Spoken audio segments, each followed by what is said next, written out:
Hello and welcome to another Creeber Families vlog. What we're going to be talking about today is the Garmin Fenix 6 Pro, a watch that 12 months ago I bought with £529 of my own money. Before we get into it, if you don't mind clicking like and subscribe, it really helps out the channel, so thank you.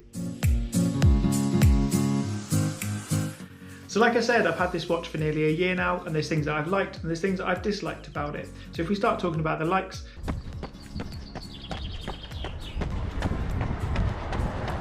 so I just thought, while the weather's really nice, a bit like when you're in school and you're like, oh miss, can we take the lesson outside?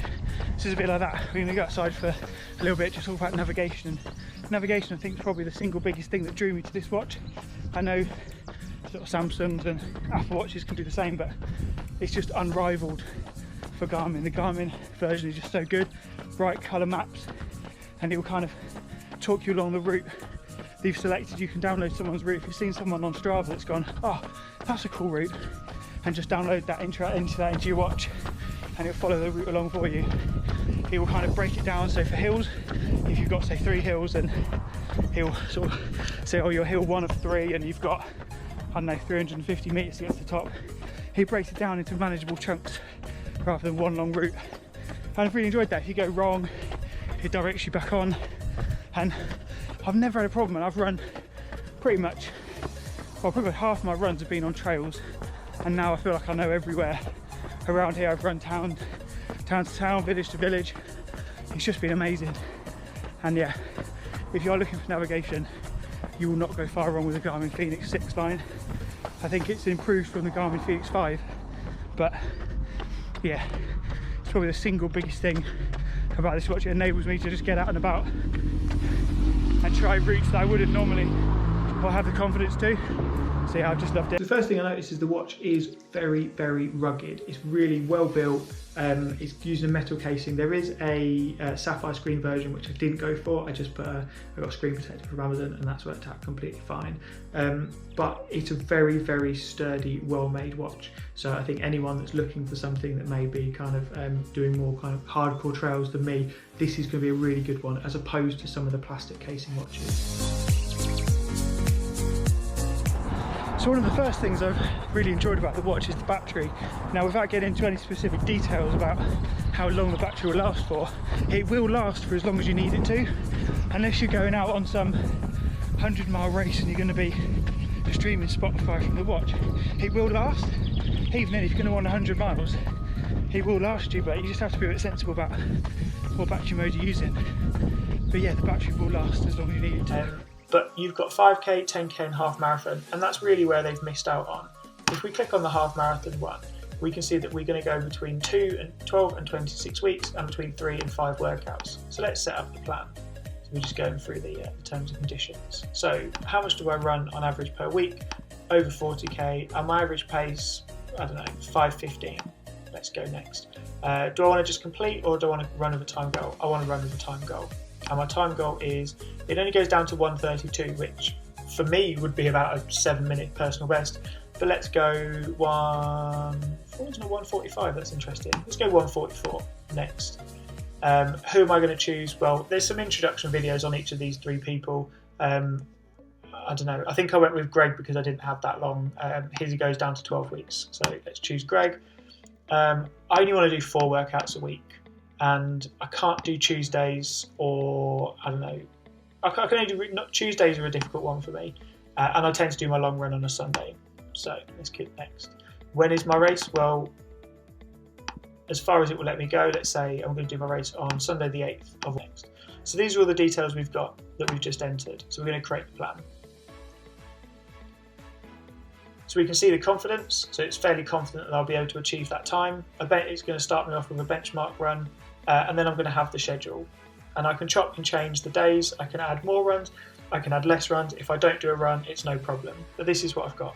And then every couple of days, it's going to give me a new video based on where I am. So if it's going to start introducing strides, it's going to have a video where it's going to start introducing how the strides are and tell me what. Yeah, there are things that I didn't like about the watch. If we talk about them now, the first thing that I didn't like is it's really, really heavy.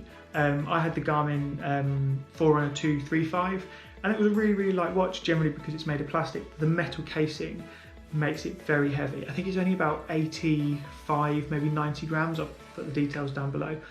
But it's really heavy. You do feel almost like, it's difficult to say, because it's only 80 odd, 90 odd grams, but it feels like you're carrying a jacket around with you, sort of weighing you down. Although I have a scoliosis, so my shoulders go that way, so actually it might level me out, but it just felt like you're always carrying a weight, almost like, felt like you're carrying a water bottle the whole time. It is a heavy watch. I've got friends who wear a fitness watch 24/7, it records their sleep, and obviously that does this as well, but it's just too heavy to sleep in. I've tried, it's just too heavy. Some people might be okay with that, but for me, I just can't deal with that. The other thing, and I noticed this only maybe like a little bugbear, but the altitude is pretty much completely wrong all the time, and it's right on the front of the screen. And I remember we were in Barry Island and I was kind of like up to my ankles in the sea, and I think it said something like I was about plus 80 meters. I was like, well, obviously I'm not. I know my ankles might be in and I've got long legs, but not that long. And I was just a bit like, I don't know, it doesn't seem to affect any of the running features. When I go for a run, it seems to be getting kind of the distance I've gone up and down, but the altitude is just always wrong. And I don't know if there's any way of, if there is a way of fixing that, then please comment below, but I don't think there's a way of fixing it. The other problem I had was the banks, and whilst there are more banks coming on board, and there might be more by the time I've recorded this video, but I had to actually open a new bank to use the pay. And the pay feature was really good, something I really wanted, because where I've been out on long runs before and I don't want to get caught without a drink. I remember once having to knock on someone's door and be like, could you please fill up this water bottle? I'm so desperate. And it just gives me that added security that I can just tap on the watch and don't have to carry anything else.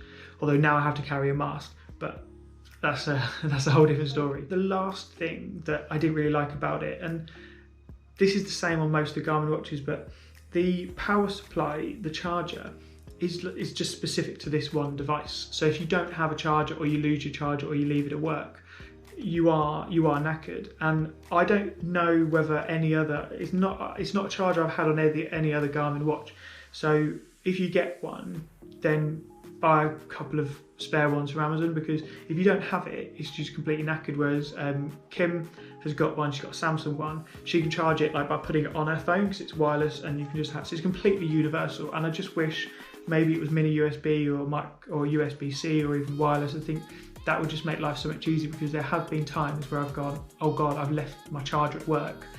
What am I going to do? And I think once maybe we drove back to work just to get my Garmin charger. So I wish the charger was a bit more universal.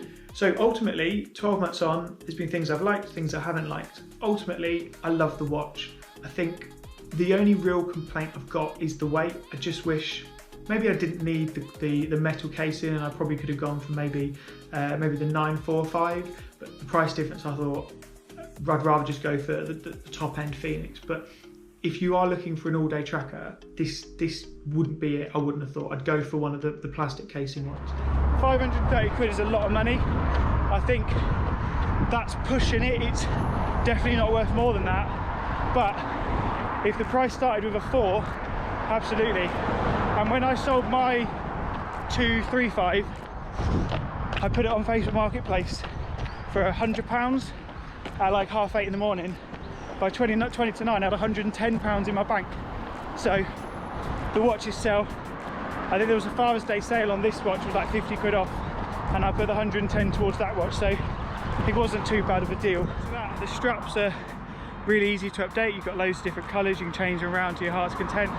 You can match them up to your colours. I guess I'm sort of matching a bit here, but I guess with this outfit, Manchester Marathon and Aeroswift shorts. Aeroswift shorts, I might do a video on. I've got a couple of bits of kit. It's like the Solomon ADV12 jacket, like the running hydration vest. Probably do some videos on that. The Aeroswift shorts, if I don't get around to doing a video on them, oh my God. Are they worth 60 quid? Maybe they're not worth 60 quid. I got them in one of the night sales. I think I paid like 25 for them. And oh my God, they're worth 25. But are they worth 60? Maybe not. But they are the most comfortable running shorts you will ever own. If I go back in time, knowing what I know now, would I buy it again? Yeah, absolutely. If you're somebody like me that loves their data, I know you've got to buy the chest strap to unlock some of it. But if you're somebody like me that enjoys the data, you are absolutely going to love this watch. The training, the courses, the coaching, it will take you, like it did me, to that next level. If anyone's got any questions about it, I feel like I've got a good perspective on it, having used it for 12 months. If anyone's got any questions, anyone's thinking about getting one, any kind of specific questions about any features, this watch does an awful lot, then please put a comment below or contact me on Instagram. Thank you very much for watching. If you have enjoyed the video, please like, please subscribe. It really helps out the channel and it allows me to create more content like this. So thanks for watching.